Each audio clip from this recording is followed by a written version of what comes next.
नमस्कार शेतकरी मित्रांनो, कृषी विकास राहुल या चॅनलवरती तुमच्या सर्वांचं मनपूर्वक सहर्ष स्वागत करतो। शेतकरी मित्रांनो, आता सध्या तूर, उडीद, मूग, सोयाबीन या पिकांची लागवड व पेरणी चालू झाली आहे आणि शेतकरी मित्रांनो, या पिकांना बीज प्रक्रिया करणं खूप गरजेचं झालं आहे। कारण आपण जमिनीमध्ये ज्या वेळेस हे बियाणं टाकतो तर यांना कधी-कधी बुरशीचा प्रादुर्भाव झालेला आपल्याला दिसतो किंवा कीटक खाऊन त्याच्या उगमशक्तीवर परिणाम झालेला आपल्याला दिसतो।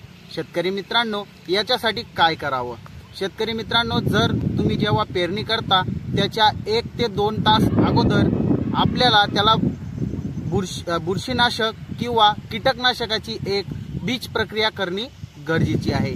त्याच्यासाठी तुम्ही स्लेअर प्रो जीएसपी कंपनीचं वापरू शकता, ज्याच्यामध्ये थायमेटॅक्झॉम नावाचा घटक आहे।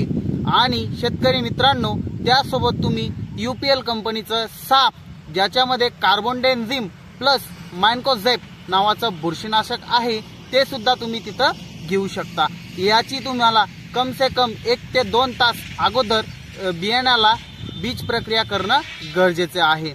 याची बीज प्रक्रिया केल्यानंतर शेतामध्ये पेरणी केल्यानंतर त्याला तुमचं कोणतंच कीटक खाताना दिसणार नाही व उगवणशक्ती चांगली होईल आणि बुरशीचा प्रादुर्भाव सुद्धा कमी झालेला दिसणार आहे। शेतकरी मित्रांनो, माहिती आवडली असेल तर आपल्या चॅनलला नक्कीच सबस्क्राइब करा, फॉलो करा।